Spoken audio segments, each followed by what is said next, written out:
You have been in a room full of people, talking, laughing, nodding, and still felt completely, utterly invisible.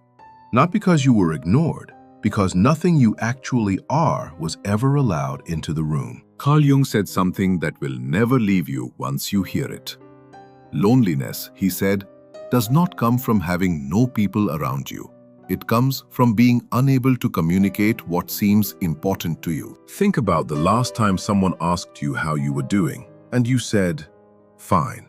Not because you were fine, but because the real answer felt too large, too strange, too risky to place in their hands. Over time, each of those unsaid truths, each swallowed fear, hidden grief, withheld ambition, gets locked inside what we might call the cabinet of unsaid words, a private archive that grows heavier with every performance. And what is astonishing is how this happens even among the people who love us most.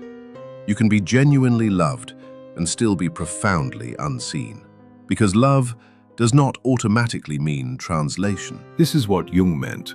Loneliness is not a number problem, it is a translation problem. And what is even more striking is that the statistics confirm it.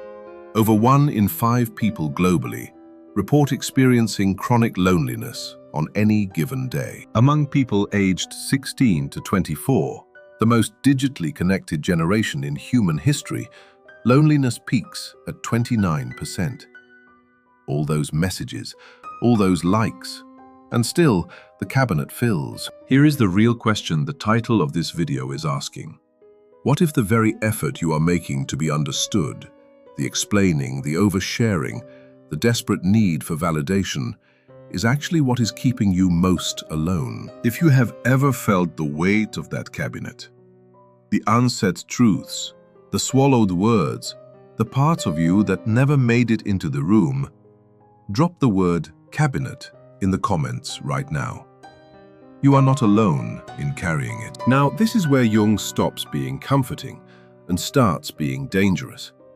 Because his real work is not about understanding others better. It is about dismantling every excuse you use to avoid looking at yourself. Jung introduced the concept of the persona, derived from the Latin word for the mask worn by actors in ancient theatre. Every one of us wears one. It is not evil. It is necessary. It is the face we construct to survive the social world. The persona is not the problem. The problem begins when the ego forgets it is wearing the mask at all. When the professor cannot stop being a professor at the dinner table. When the caregiver has no self left when the caregiving ends. Jung called this persona inflation, and he warned that from the perspective of the deeper self, the whole, sovereign self, identifying with the social mask is a profound error.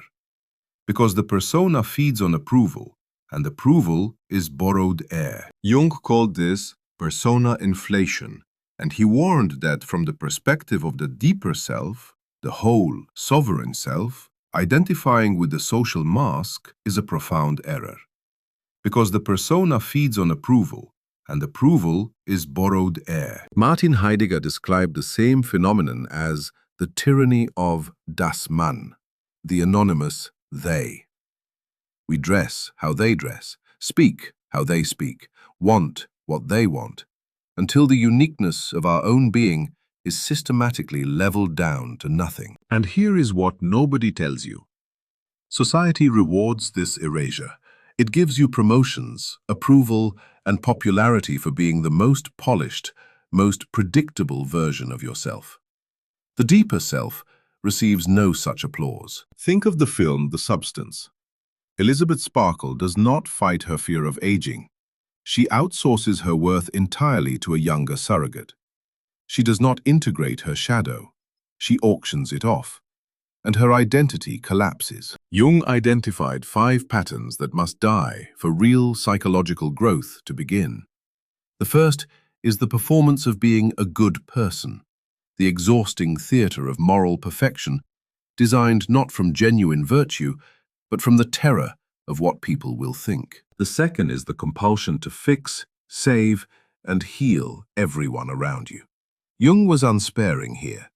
When we pour ourselves into rescuing others, we are almost always avoiding the one person we refuse to face: ourselves. We have named the mask. We have named the patterns. But here is the part that changes everything. Because these are not just philosophical ideas. The need to be understood is quite literally wired into your biology as a survival signal. And the science is staggering. Neuroscientists at the University of Southern California made a discovery that reframes everything.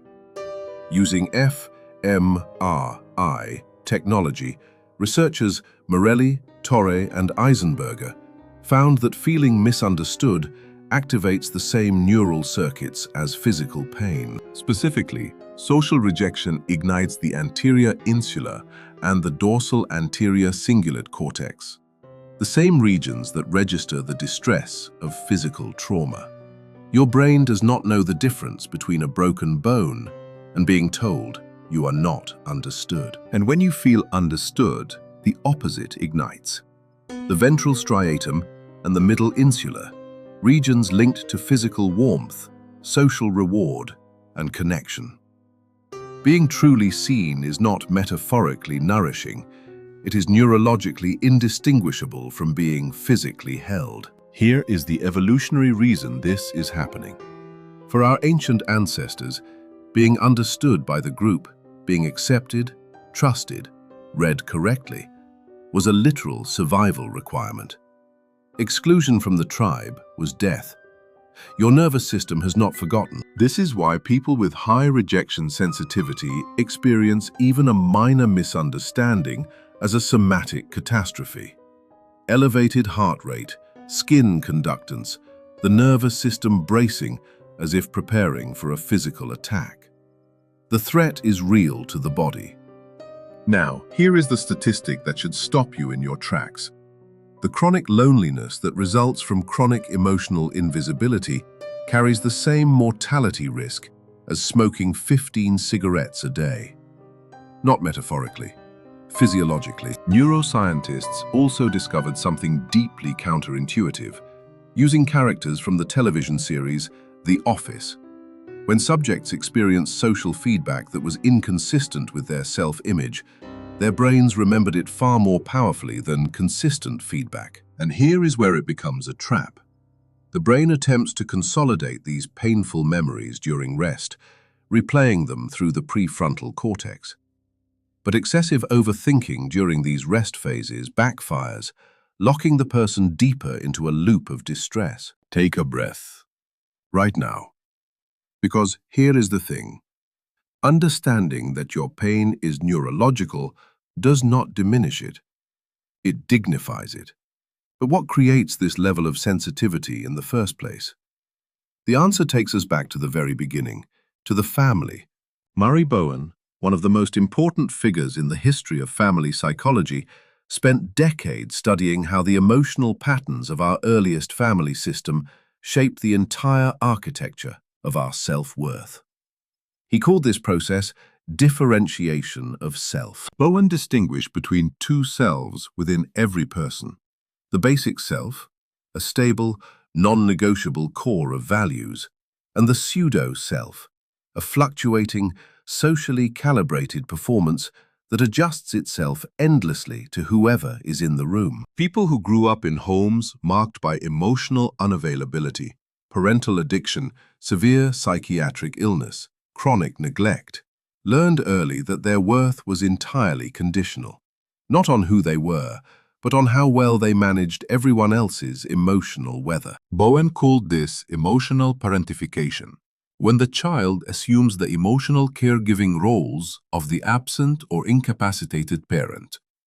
They sacrifice their own development to hold the family together, and in doing so, they learn that their needs are the least important ones in any room. These parentified children grow into adults who mistake healthy independence in others as abandonment, who confuse emotional fusion with intimacy, who, when a relationship becomes too real, too honest, cut off completely, rather than face the anxiety, of authentic connection. Psychologist William Swann's self-verification theory reveals something that is genuinely astonishing and deeply uncomfortable. People with negative self-views do not simply accept positive feedback. They actively work to destroy it. They find the partner who finally loves them and engineer their own rejection. Research confirmed this in studies where college students with negative self-views deliberately chose to change roommates who treated them too positively. Married individuals with negative self-views reported less trust and intimacy when their partners loved them in ways that exceeded their self-image. So the loop is airtight. You were taught your worth is conditional. Your nervous system learned rejection as survival data. And now your self-verification drive ensures you recreate the very dynamic that once confirmed your unworthiness.